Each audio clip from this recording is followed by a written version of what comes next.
um conteúdo que está sendo muito debatido, e eu sei que isso também vamos dizer assim, é uma bandeira sua, a questão do desenvolvimento da pecuária, né, com um pouco mais de atenção, com um pouco mais de capricho, e muitas vezes as comparações do que acontece com a agricultura, com o que aconteceu, o que acontece, né, e muitas vezes no sistema na questão de atenção à atividade acaba ficando para trás, né.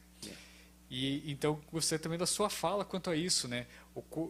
Até de uma forma comparativa, o quanto a agricultura conseguiu evoluir com investimento e pesquisa, e agora acho que a gente está numa fase de retomada da pecuária, né? É, isso aí. Desde que eu cheguei aqui, eu me encantei aqui pela nossa região, principalmente, né? Mas não é só nossa região, né? Eu acho que o Brasil inteiro acontece isso. Mas eu sempre disse que aqui a nossa região talvez seja a melhor região para a pecuária do Brasil. Tá? Por que eu digo isso?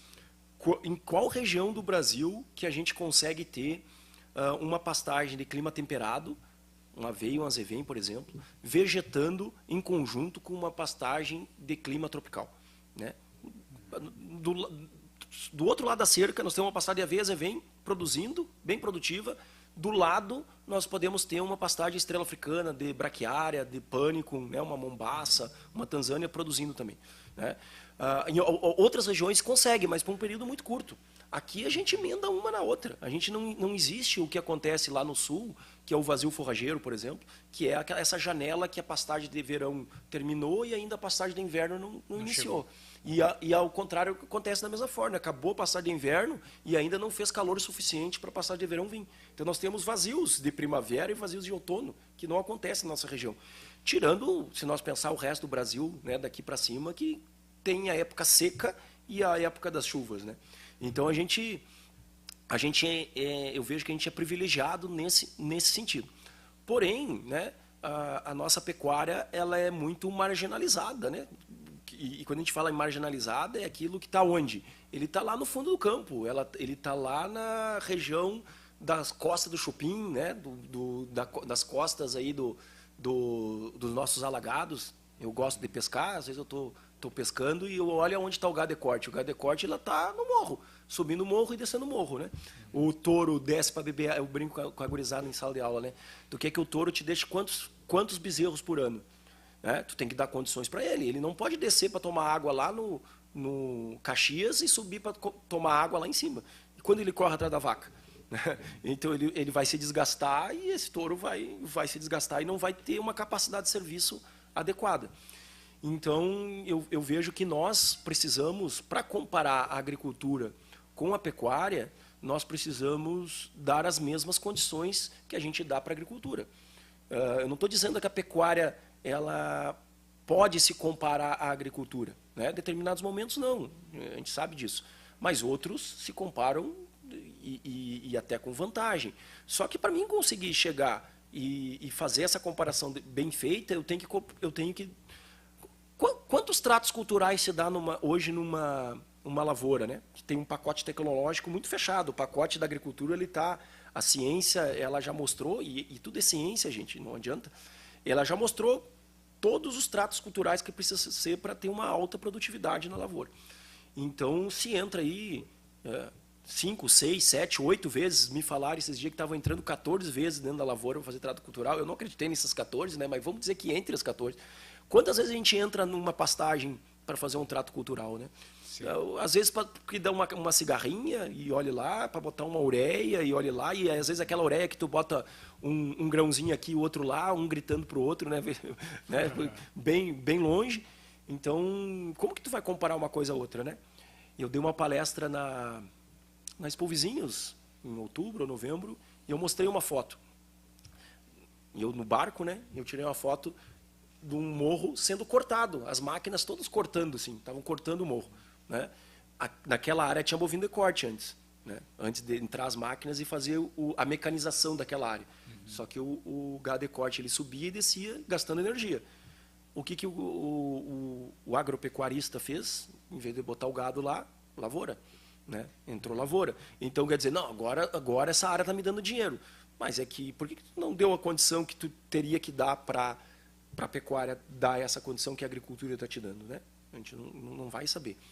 Então, só que uma coisa não é excludente à outra, tá, Matheus? Eu acho também que hoje existe tecnologia, por exemplo, da integração lavoura-pecuária. Eu acho que as coisas elas têm que andar juntas. Uma, uma, uma propriedade, né? Isso aí, essas empresas que fazem gestão, eles mostram quase em todos os seus relatórios que as propriedades que fazem integração lavoura-pecuária, que tem pecuária e agricultura andando juntas, elas são as empresas pecuárias que mais dão lucro, né? As empresas agrícolas, né? Agropecuárias, sim, que mais dão lucro dentro do processo. Porque quando um está mal, o outro está bem, quando o outro está bem, e eles se complementam, eles se ajudam, na verdade. Sim. O bovino que está ali, ele vai repor o nutriente que ele está tirando. Hoje a ciência mostra que o bovino vai lá e vai pastejar a aveia, o azevém, a braquiária, né? E vai retornar grande parte do nutriente que ele está tirando, retorna via fezes e urina. Né? Então, isso está tudo mensurado já. E isso mostra que áreas que têm pastejo, que têm animais, produzem mais grãos do que áreas que não têm pastejo. Né? Então, a ciência mostra que é possível, com vantagens, a gente fazer uma agricultura junto com a pecuária. Deixa eu dar um outro exemplo que eu acho bem interessante. Se vocês forem visitar, e convido a todos para visitar aqui a UTFPR, nós temos um centro de pesquisa em gado de corte aqui, né? A nossa área que a gente produz é uma área mecanizada, né? Mecanizada, uma área que há 10, 15 anos atrás era apenas lavoura. E quando eu cheguei aqui, há 15 anos atrás, nós colocamos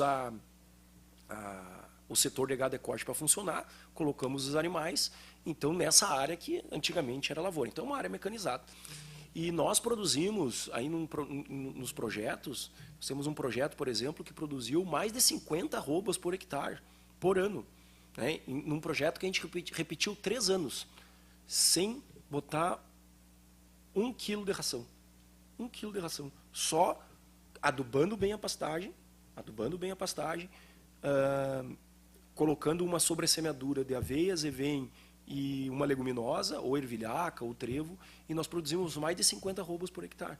Então, tu bota 50 arrobas por hectare hoje com R$300 a arroba, dá R$15 mil. Sim. Sendo produzido. Produção, né? Não é margem, porque nós temos os custos de produção que variam de propriedade para propriedade, né? O maquinário que cada um tem. Mas vamos pensar que a gente gastou 50% disso. Quanto que sobrou, né? Sim, por hectare, né? Por hectare. Então, assim, a gente precisa fomentar mais isso dentro da pecuária. E isso são vários atores.